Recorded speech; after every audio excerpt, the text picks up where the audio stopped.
जय श्री राधे कृष्ण। दोस्तों, भगवान श्री हरि की कृपा आपके जीवन में हमेशा बनी रहे। श्रीमद् भागवत महापुराण के कल के अध्याय में आपने श्रवण किया था शकट भंजन और तृणावर्त उद्धार। आज के अध्याय में आप श्रवण करेंगे श्री कृष्ण का नामकरण संस्कार और बाल लीला। आइए कथा प्रारंभ करते हैं। प्रेम से बोलिए भगवान श्री हरि विष्णु की जय। श्रीमद् भागवत महापुराण की जय। श्री सुखदेव जी कहते हैं, परीक्षित, यदुवंशियों के कुल पुरोहित थे श्री गर्गाचार्य जी। वे बड़े तपस्वी थे। वसुदेव जी की प्रेरणा से वे एक दिन नंद बाबा के गोकुल में आए। उन्हें देखकर नंद बाबा को बड़ी प्रसन्नता हुई। वे हाथ जोड़कर उठ खड़े हुए, उनके चरणों में प्रणाम किया। इसके बाद ये स्वयं भगवान ही हैं, इस भाव से उनकी पूजा की। जब गर्गाचार्य जी आराम से बैठ गए और विधि पूर्वक उनका आतिथ्य सत्कार हो गया, तब नंद बाबा ने बड़ी ही मधुर वाणी से उनका अभिनंदन किया और कहा, भगवान, आप तो स्वयं पूर्ण काम हैं, फिर मैं आपकी क्या सेवा करूं? आप जैसे महात्माओं का हमारे जैसे गृहस्थों के घर आ जाना ही हमारे परम कल्याण का कारण है। हम तो घरों में इतने उलझे रहे हैं और इन प्रपंचों में हमारा चित्त इतना दीन हो रहा है कि हम आपके आश्रम तक भी नहीं जा सकते। हमारे कल्याण के सिवा आपके आगमन का और कोई हेतु नहीं है। प्रभु, जो बात साधारणतः इंद्रियों की पहुंच के बाहर है अथवा भूत और भविष्य के गर्भ में निहित है, वह भी ज्योतिष शास्त्र के द्वारा प्रत्यक्ष जान ली जाती है। आपने उसी ज्योतिष शास्त्र की रचना की है। आप ब्रह्मवेताओं में श्रेष्ठ हैं, इसलिए मेरे इन दोनों बालकों के नामकरण आदि संस्कार आप ही कर दीजिए, क्योंकि ब्राह्मण जन्म से ही मनुष्य मात्र का गुरु है। गर्गाचार्य जी ने कहा, नंद जी, मैं सब जगह यदुवंशियों के आचार्य के रूप में प्रसिद्ध हूँ। यदि मैं तुम्हारे पुत्र के संस्कार करूँगा तो लोग समझेंगे कि यह तो देवकी का पुत्र है। कंस की बुद्धि बुरी है, वह पाप ही सोचा करती है। वसुदेव जी के साथ तुम्हारी बड़ी घनिष्ठ मित्रता है। जब से देवकी की कन्या से उसने यह बात सुनी है कि उसको मारने वाला कहीं और पैदा हो गया है, तब से वह यही सोचा करता है कि देवकी के 8वें गर्भ से कन्या का जन्म नहीं होना चाहिए। यदि मैं तुम्हारे पुत्र का संस्कार कर दूं और वह इस बालक को वसुदेव जी का लड़का समझकर मार डाले तो हमसे बड़ा अन्याय हो जाएगा। नंद बाबा ने कहा, आचार्य जी, आप चुपचाप इस एकांत गौशाला में केवल स्वस्ति वाचन करके इस बालक का नामकरण संस्कार मात्र कर दीजिए। औरों की कौन कहे, मेरे सगे संबंधी भी इस बात को न जानने पाए।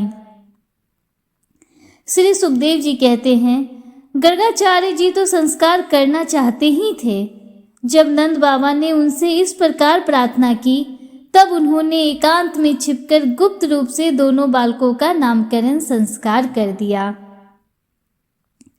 गर्गाचार्य जी ने कहा, यह रोहिणी का पुत्र है, इसलिए इसका नाम होगा रोहिण्य।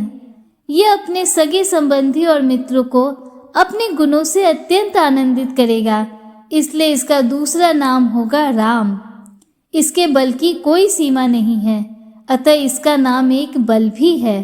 यह यादवों में और तुम लोगों में कोई भेदभाव नहीं रखेगा और लोगों में फूट पड़ने पर मेल कराएगा, इसलिए इसका एक नाम संकर्षण भी है। और यह जो सांवला सांवला है, यह प्रत्येक युग में शरीर ग्रहण करता है। पिछले युगों में इसने क्रमशः श्वेत, रक्त और पीत ये 3 विभिन्न रंग स्वीकार किए थे। अब कि यह कृष्ण वर्ण हुआ है, इसलिए इसका नाम कृष्ण होगा। नंद जी, यह तुम्हारा पुत्र पहले कभी वसुदेव जी के घर भी पैदा हुआ था, इसलिए इस रहस्य को जानने वाले लोग इसे श्रीमान वासुदेव भी कहते हैं। तुम्हारे पुत्र के और भी बहुत से नाम हैं तथा रूप भी अनेक हैं, इसके जितने गुण हैं और जितने कर्म, उन सब के अनुसार अलग अलग नाम पड़ जाते हैं। मैं तो उन नामों को जानता हूँ, परंतु संसार के साधारण लोग नहीं जानते। यह तुम लोगों का परम कल्याण करेगा। समस्त गोप और गौओं को यह बहुत ही आनंदित करेगा। इसकी सहायता से तुम लोग बड़ी बड़ी विपत्तियों को बड़ी सुगमता से पार कर लोगे। व्रजराज, पहले युग की बात है, एक बार पृथ्वी में कोई राजा नहीं रह गया था। डाकुओं ने चारों ओर लूट खसोज मचा रखी थी। तब तुम्हारे इसी पुत्र ने सज्जन पुरुषों की रक्षा की और इससे बल पाकर उन लोगों ने लुटेरों पर विजय प्राप्त की। जो मनुष्य तुम्हारे इस सांवले सलोने शिशु से प्रेम करते हैं, वे बड़े भाग्यवान हैं। जैसे विष्णु भगवान के कर कमलों में की छत्र छाया में रहने वाले देवताओं को असुर जीत नहीं सकते, वैसे ही इससे प्रेम करने वाले को भीतर या बाहर किसी भी प्रकार के शत्रु नहीं जीत सकते। नंद जी, चाहे जिस दृष्टि से देखें, गुण में, संपत्ति और सौंदर्य में, कीर्ति और प्रभाव में तुम्हारा यह बालक साक्षात नारायण के समान है। तुम बड़ी सावधानी और तत्परता से इसकी रक्षा करो। इस प्रकार नंद बाबा को भली भांति समझाकर आदेश देकर गर्गाचार्य जी अपने आश्रम को लौट गए। उनकी बात सुनकर नंद बाबा को बड़ा ही आनंद हुआ। उन्होंने ऐसा समझा कि मेरी सब आशा लालसाएं पूरी हो गई, मैं अब कृतकृत्य हूँ। परीक्षित, कुछ ही दिनों में राम और श्याम घुटनों और हाथों के बल बकैया चल चलकर गोकुल में खेलने लगे। दोनों भाई अपने नन्हे नन्हे पांवों को गोकुल की कीचड़ में घसीटते हुए चलते। उस समय उनके पांव और कमर के घुंघरू रुनझुन बजाने लगते। वह शब्द बड़ा भला मालूम पड़ता। वे दोनों स्वयं यह ध्वनि सुनकर खिल उठते। कभी कभी वे रास्ते चलते किसी अज्ञात व्यक्ति के पीछे हो लेते। फिर जब देखते कि यह तो कोई दूसरा है, तब झक से रह जाते और डर कर अपनी माताओं रोहिणी जी और यशोदा जी के पास लौट आते। माताएं यह सब देख देख कर स्नेह से भर जाती। उनके स्तनों से दूध की धारा बहने लगती थी। जब उनके दोनों नन्हे नन्हे से शिशु अपने शरीर में कीचड़ का अंगराग लगाकर लौटते, तब उनकी सुंदरता और भी बढ़ जाती थी।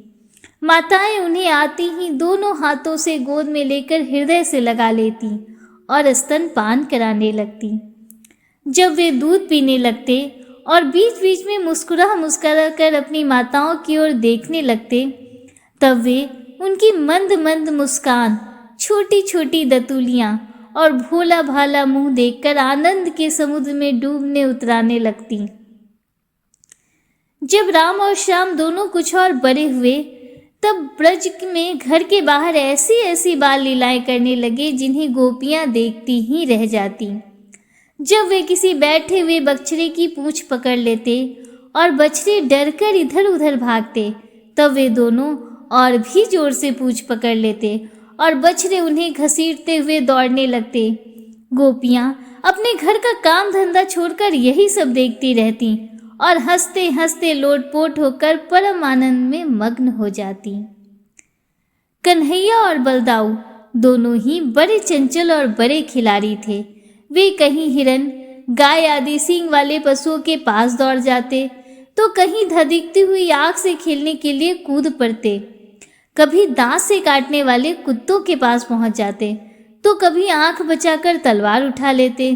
कभी कुएं या गड़े के पास जल में गिरते गिरते बचते, कभी मोर आदि पक्षियों के निकट चले जाते और कभी कांटों की ओर बढ़ जाते थे। माताएं उन्हें बहुत बरसती, परंतु उनकी एक न चलती। ऐसी स्थिति में वे घर का काम धंधा भी नहीं संभाल पाती। उनका चित्त बच्चों को भय की वस्तुओं से बचाने की चिंता से अत्यंत चंचल रहता था। रात्रि कुछ ही दिन में यशोदा और रोहिणी के लाडले लाल घुटनों का सहारा लिए बिना अनायास ही खड़े होकर गोकुल में चलने फिरने लगे। ये ब्रजवासियों के कन्हैया स्वयं भगवान हैं, परम सुंदर और परम मधुर। अब वे और बलराम अपनी ही उम्र के ग्वाल बालों को अपने साथ लेकर खेलने के लिए व्रज में निकल पड़ते और व्रज की भाग्यवती गोपियों को निहाल करते हुए तरह तरह के खेल खेलते। उनके बचपन की चंचलताएं बड़ी ही अनोखी होती थीं। गोपियों को तो वे बड़ी ही सुंदर और मधुर लगती। एक दिन सबकी सब इकट्ठी होकर नंद बाबा के घर आईं और यशोदा माता को सुना सुना कर कन्हैया के करतूत कहने लगी। अरे यशोदा, यह तेरा कान्हा बड़ा नटखट हो गया है। गाय दूहने का समय न होने पर भी यह बछड़ों को खोल देता है और हम डांटती हैं तो ठठा ठठा कर हंसने लगता है। यह चोरी के बड़े बड़े उपाय करके हमारे मीठे मीठे दही दूध चुरा चुरा कर खा जाता है। केवल अपने ही खाता तो एक बात थी, यह तो सारा दही दूध बानरों को बांट देता है और जब वे भी पेट भर जाने पर नहीं खा पाते तब यह हमारे मटकों को ही फोड़ डालता है। यदि घर में कोई वस्तु इसे नहीं मिलती तो यह घर और घर वालों पर बहुत खींचता है और हमारे बच्चों को रुला कर भाग जाता है। जब हम दही दूध को छीकों पर रख देती हैं और इसके छोटे छोटे हाथ वहां तक नहीं पहुंच पाते तब यह बड़े बड़े उपाय रचता है। कहीं 2-4 पीढ़ों को एक के ऊपर एक रख देता है, कहीं ऊखल पर चढ़ जाता है तो कहीं ऊखल पर पीढ़ा रख देता है। जब इतने पर भी काम नहीं चलता तब यह नीचे से ही उन बर्तनों में छेद कर देता है। इसे इस बात की पक्की पहचान रहती है कि किस छीके पर किस बर्तन में क्या रखा है और ऐसे ढंग से छेद करना जानता है कि किसी को पता तक न चले। जब हम अपनी वस्तुओं को बहुत अंधेरे में छिपा देती हैं तब नंद रानी, तुमने जो इसे बहुत से मणिमय आभूषण पहना रखे हैं, इनके प्रकाश से अपने आप ही सब कुछ देख लेता है। इसके शरीर में भी ऐसी ज्योति है कि इसे सब कुछ दिख जाता है। यह इतना चालाक है कि कब कौन कहाँ रहता है इसका पता रखता है और जब हम सब घर के काम धंधों में उलझी रहती हैं तब यह अपना काम बना लेता है। ऐसा करके भी ठिठाई की बातें करता है, उल्टे हमें ही चोर बनाता और अपने घर का मालिक बन जाता है। इतना ही नहीं, यह हमारे लिपे पुते स्वच्छ घरों में मूत्र आदि भी कर देता है। तनिक देखो तो इसकी ओर, वहां तो चोरी के अनेकों उपाय करके काम बनाता है और यहाँ मालूम हो रहा है मानो पत्थर की मूर्ति खड़ी हो। वाह रे भोले भाले साधु। इस प्रकार गोपियां कहती जाती और श्री कृष्ण के भीत चकित नेत्रों से युक्त मुख कमल को देखती जाती। उनकी यह दशा देखकर नंद रानी यशोदा जी उनके मन का भाव ताड़ लेती और उनके हृदय में स्नेह और आनंद की बाढ़ आ जाती। वे इस प्रकार हंसने लगती कि अपने लाडले कन्हैया को इस बात का उलाना भी न दे पाती, डांटने की तो बात ही नहीं सोच पाती। एक दिन बलराम आदि ग्वाल बाल श्री कृष्ण के साथ खेल रहे थे। उन लोगों ने माँ यशोदा के पास आकर कहा, माँ, कन्हैया ने मिट्टी खाई है। हितैषणी यशोदा ने श्री कृष्ण का हाथ पकड़ लिया। उस समय श्री कृष्ण की आंखें डर के मारे नाच रही थी। यशोदा मैया ने डांट कर कहा, क्यों रे नटखट, तू बहुत ढीठ हो गया है। तूने अकेले में छिपकर मिट्टी क्यों खाई? देख तो तेरे दल के सखा क्या कह रहे हैं। तेरे बड़े भैया बलदाऊ भी तो उन्हीं की ओर से गवाही दे रहे हैं। भगवान श्री कृष्ण ने कहा, माँ, मैंने मिट्टी नहीं खाई, ये सब झूठ बक रहे हैं। यदि तुम इन्हीं की बात सच मानती हो तो मेरा मुंह तुम्हारे सामने ही है, तुम अपनी आंखों से देख लो। यशोदा जी ने कहा, अच्छी बात है, यदि ऐसा है तो मुंह खोल। माता के ऐसा कहने पर भगवान श्री कृष्ण ने अपना मुंह खोल दिया। परीक्षित, भगवान श्री कृष्ण का ऐश्वर्य अनंत है। वे केवल लीला के लिए ही मनुष्य के बालक बने हुए हैं। यशोदा जी ने देखा कि उनके मुख में चर अचर संपूर्ण जगत विद्यमान है। आकाश, दिशाएं, पहाड़, द्वीप और समुद्रों के सहित सारी पृथ्वी, बहने वाली वायु, वैद्युत, अग्नि, चंद्रमा और तारों के साथ संपूर्ण ज्योतिर्मंडल, जल, तेज, पवन, वियत, वैकारिक अहंकार के कार्य देवता, मन, इंद्रिय, पंच तन्मात्राएं और तीनों गुण श्री कृष्ण के मुख में दिख पड़े। परीक्षित, जीव, काल, स्वभाव, कर्म, उनकी वासना और शरीर आदि के द्वारा विभिन्न रूपों में दिखने वाला यह सारा विचित्र संसार, संपूर्ण व्रज और अपने आप को भी यशोदा जी ने श्री कृष्ण के नन्हे से खुले हुए मुख में देखा। वे बड़ी शंका में पड़ गईं। वे सोचने लगीं, यह कोई स्वप्न है या भगवान की माया? कहीं मेरी बुद्धि में ही तो कोई भ्रम नहीं हो गया है? संभव है मेरे इस बालक में ही कोई जन्मजात योग सिद्धि हो, जो चित्त, मन, कर्म और वाणी के द्वारा ठीक ठीक तथा सुगमता से अनुमान के विषय नहीं होते। यह सारा विश्व जिनके आश्रित है, जो इसके प्रेरक हैं और जिनकी सत्ता से ही इसकी प्रतीति होती है, जिनका स्वरूप सर्वथा अचिंत्य है, उन प्रभु को मैं प्रणाम करती हूँ। यह मैं हूँ और ये मेरे पति तथा यह मेरा लड़का है। साथ ही मैं व्रजराज की समस्त संपत्तियों की स्वामिनी धर्म पत्नी हूँ।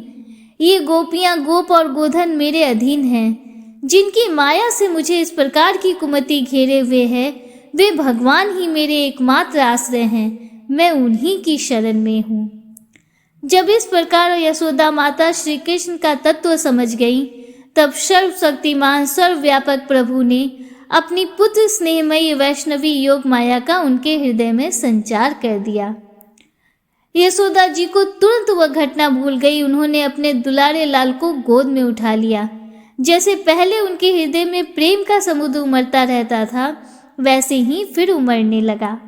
सारे वेद, उपनिषद, सांख्य, योग और भक्तजन जिनके महात्म्य का गीत गाते गाते अघाते नहीं, उन्हीं भगवान को यशोदा जी अपना पुत्र मानती थी।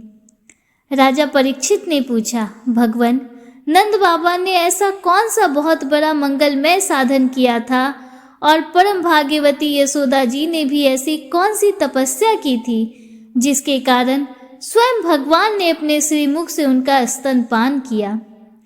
भगवान श्री कृष्ण की वो बाल लीलाएं, जो वे अपने ऐश्वर्य और महत्ता आदि को छिपाकर ग्वाल बालों में करते हैं, इतनी पवित्र है कि उनका श्रवण कीर्तन करने वाले लोगों के भी सारे पाप ताप शांत हो जाते हैं।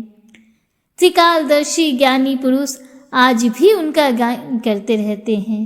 वे ही लीलाएं उनके जन्मदाता माता पिता देवकी वसुदेव जी को तो देखने तक को न मिली, और नंद यशोदा उनका अपार सुख लूट रहे हैं। इसका क्या कारण है? श्री सुखदेव जी ने कहा, परीक्षित, नंद बाबा पूर्व जन्म में एक श्रेष्ठ वसु थे। उनका नाम था द्रोण और उनकी पत्नी का नाम था धरा। उन्होंने ब्रह्मा जी के आदेशों का पालन करने की इच्छा से उनसे कहा, भगवान, जब हम पृथ्वी पर जन्म लें, तब जगदीश्वर भगवान श्री कृष्ण में हमारी अनन्य प्रेममयी भक्ति हो, जिस भक्ति के द्वारा संसार में लोग अनायास ही दुर्गतियों को पार कर जाते हैं। ब्रह्मा जी ने कहा, ऐसा ही होगा। वे ही परम यशस्वी भगवान में द्रोण व्रज में पैदा हुए और उनका नाम हुआ नंद, और वे ही धरा इस जन्म में यशोदा नाम से उनकी पत्नी हुई। परीक्षित, अब इस जन्म में जन्म मृत्यु के चक्र से छुड़ाने वाले भगवान उनके पुत्र हुए, और समस्त गोप गोपियों की अपेक्षा इन पति पत्नी नंद और यशोदा जी का उनके प्रति अत्यंत प्रेम हुआ।